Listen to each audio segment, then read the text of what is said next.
C-bet, lažybos, lošimo automatai, ruletė, C-bet.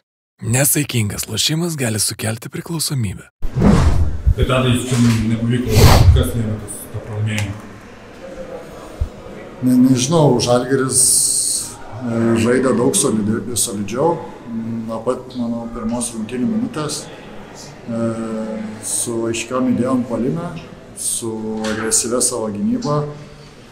Ir tiesiog, nežinau, gal nesugebėjom reabilituotis po to pralaimėjimo Barną, bet žaidžiam namuose prieš savus sirgalius ir taip žaisti tikrai negalim ir yra gėda. Buvo ko nustebino Žalgiris?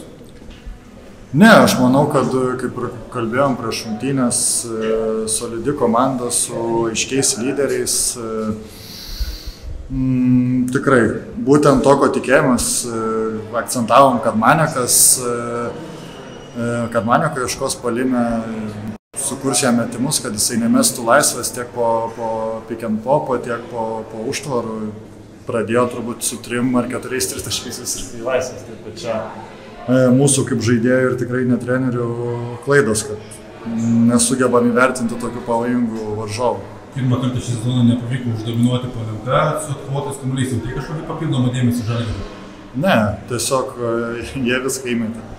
Kai 100 taškų komanda įmeta, tai ką tu ten bet kovosi.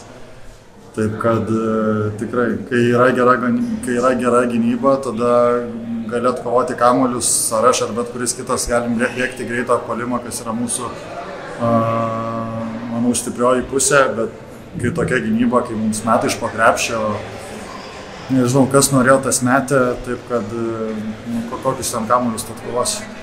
Turbūt sezono startą vienintelis dalykas, dėl kurio nerimas yra būtent gynybinis. Kodėl kaip ir viskas ten blogai?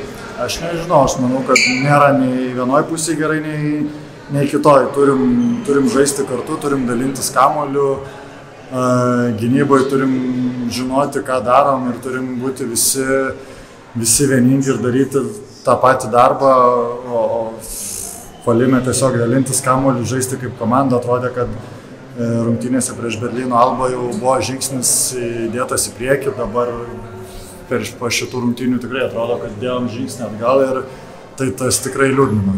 Turėjai solidžias atkarpas, Žalgiris 16-18 turėjai vieną kitą kartą sumažinti iki 4-2 taškų, kas sėkmingai veikia.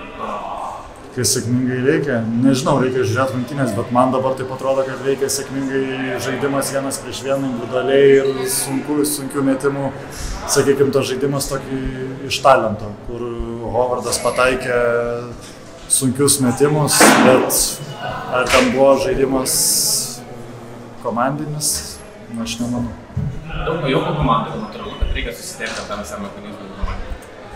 Taip, tai čia kiekvienais metais 5 nauji žaidėjai, turim susistyguoti, bet jau esam nemažą laiką kartu ir tikrai negalima visko nurašyti tai, kad yra daug naujų žmonių ir kad mums reikia laiko įsižaisti. Čia Eurolygos sezonas yra ilgas ir negalime užmigti, nes traukinys gali nuvažiuoti ir po to tada jo nebepavys. Ir tada paskutinis gal klausimas, vėlgi ženklis naudingumo balų skaičius iš tavo pusės, fantastiškai pradėjai sezoną. Ar čia iš pasaulio čempionato tą gerą formą, kad keli kaip pats aiškina tokį savo asmeninį? Aš nežinau, nemanau, kad po pasaulio čempionato tai būtų, aišku, pridėjo geros patirties žaidimas ir šiek tiek pasitikėjimo, bet tas trenerio pasitikėjimas, tas minučių skaičius išaugęs automatiškai duoda savo vaisius. Manau, kad stengiuosi būti kiek galiu būti agresyvesnis. Vienose rungtynėse pavyksta daugiau paliesti tą kamuolį, kitose kaip šiandien praktiškai gan nebloga, gan agresyvi pradžia, antroji pusėje, nežinau, turbūt neprisiliečiu nei karto prie kamuolio, taip kad kažko irgi negaliu paimti ir pagimdyti. C-bet, lažybos, lošimo automatai, ruletė, C-bet. Nesaikingas lošimas gali sukelti priklausomybę.